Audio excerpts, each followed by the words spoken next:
Hey guys, welcome back. So now we're jumping back into Jason Aaron's Avengers, and we're getting caught up with the Death Hunters, because I think we should probably finish this before we get back into Judgment Day, because there's some things that take place within the Avengers series that show up later in Judgment Day, so I think we should probably finish this first. And with that said, let's get back into it. But first, if you're new to the channel, be sure to subscribe to get your spills every week, and don't forget to hit that bell up top, so we can squat up in the comments for the first hour. Alright, so from here we're still doing a bit of jumping around, because in Asgard we still got Thor, Tony, and Echo, who are dealing with King Killmonger, as well as the Dark Phoenix and her Berserker, while also at this time in Kansas City, we got Captain America, Captain Marvel, and the Star Brand, Brandy Selby, who we had just seen take on the Black Skull and the Ghost Goblin, which Brandy had pretty much handled by herself, but with her exerting the amount of power that she did, it had then caused her to rapidly grow into a teenager, and at this point Captain America and Captain Marvel, they're trying to figure out what's going on with Brandy just before they make their way back to Avengers Mountain, because they're still kinda in shock at the moment. But it's just before they head back where we go over there first, and we dive into this conversation between Kid Thanos and the Doom above all, where we find Kid Thanos go into a bit of a backstory about himself that takes us back to his world, because again, all these members of the new Masters of Evil, they come from alternate Earths. And for Kid Thanos, we get a story that's very similar to what we'd seen in Thanos Rising, and is visually depicted to look just like it, in that moment where we had seen 616 Thanos getting ready to cut open his mother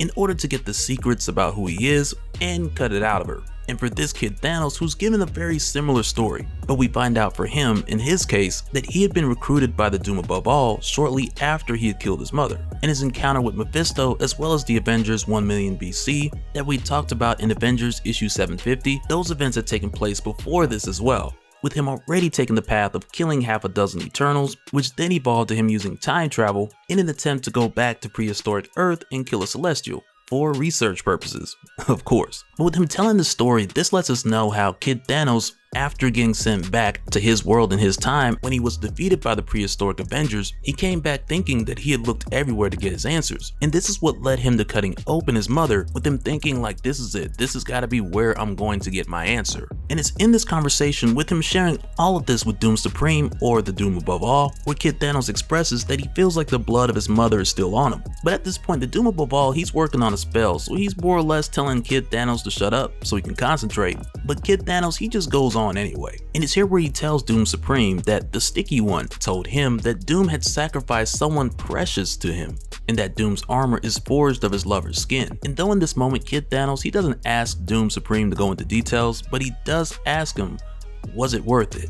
Was it worth what he had done? And Doom just tells him he knows that it's worth it. Every morning he wakes up and he's Doom. And it's kind of like what other answer would you expect from any Doom anywhere? But right after this, Doom tells Kid Thanos to get ready. And it's here where their assault on Avengers Mountain begins. And when this Doom does this, we're reminded of how every magical spell has its cost. Whether it's on that particular sorcerer or the cosmos itself that's paying the toll for the magic going somewhere. And it's here where we find that Doom Supreme, something that he's mastered very well, is making sure the cost of that power goes to someone else aside from himself. And with Doom raining down this massive attack on what essentially is still a Celestial, this power is costing the lives of billions across thousands of different worlds. And as soon as this attack begins, we go inside to where T'Challa, he knows that Avengers Mountain is in bad condition. But in addition to that, they're short-handed, with everyone spread out and Robbie Reyes just disappearing out of thin air, which we talked about in the previous issue, and we'll catch up on that during Avengers Forever. But it's here where this Deathlock tells T'Challa that Robbie Reyes, he's currently in a different reality at the moment, so he won't be able to help here. But this Deathlock then tells T'Challa that there's a chance that he can,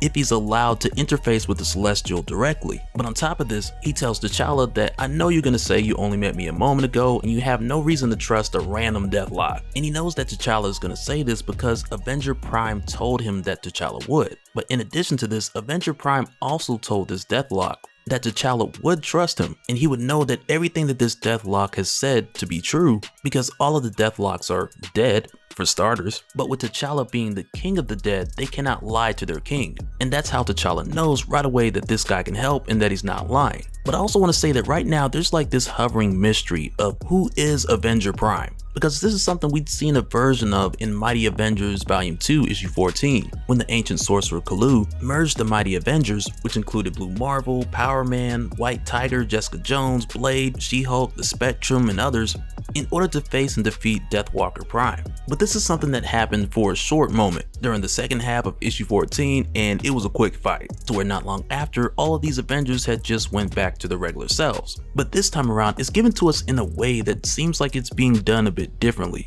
Because now with all these Deathlocks rushing into Earth 616, saying that they were sent by the Avenger of all Avengers to warn the multiverse from the tower at Infinity's End, which is a citadel that took many Starks, Thors, and Visions many days to build. But at this point, we still haven't gotten the answer to who this Avenger Prime is, who sent all of these Deathlocks. And I kind of feel like before we do get that reveal, I need to do a video on Avengers Prime, what we know so far.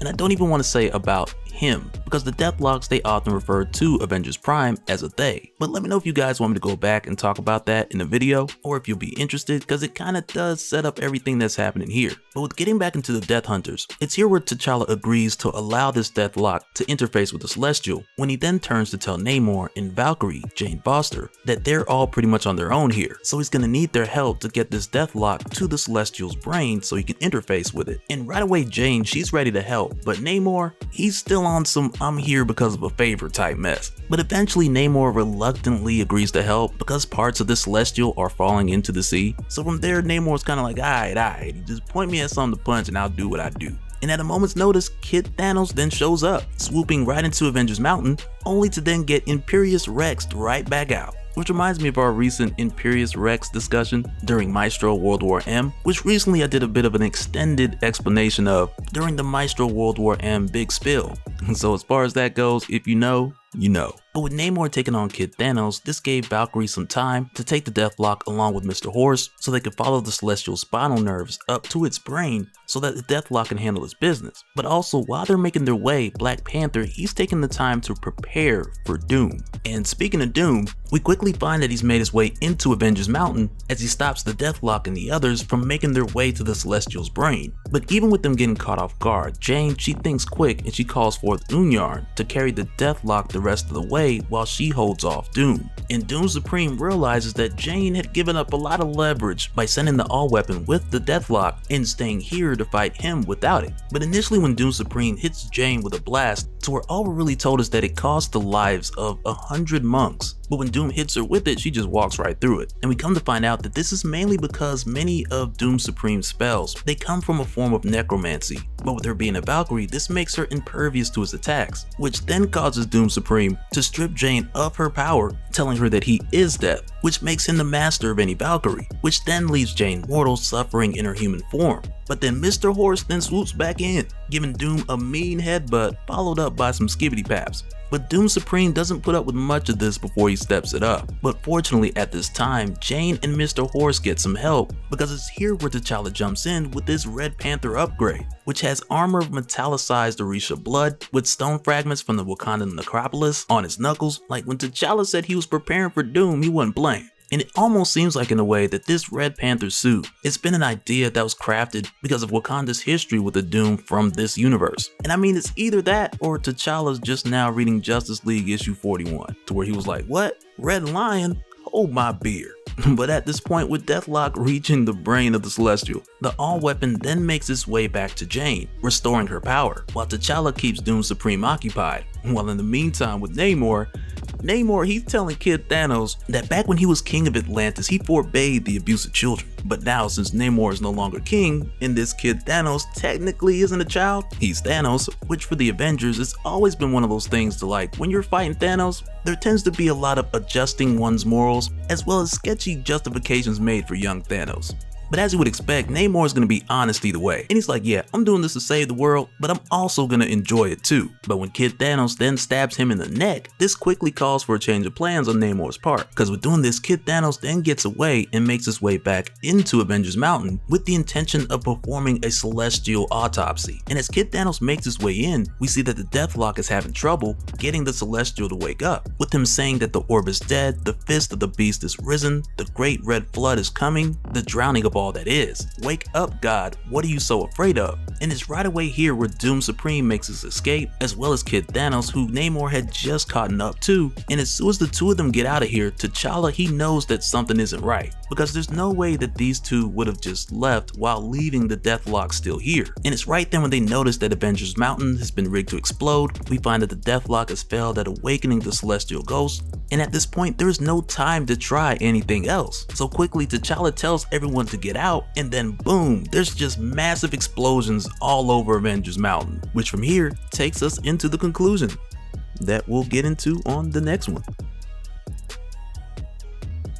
And so now real quick, I want to give a special shout out to all the patrons. Thank you guys for all of your support, and for anyone who's new here who wants more information on how to support the channel, I got a link below so you can go to patreon.com/dopespill. But that'll do it for this one, guys. Let me know your thoughts down in the comments below, and we'll do it again on the next one. Alright, later.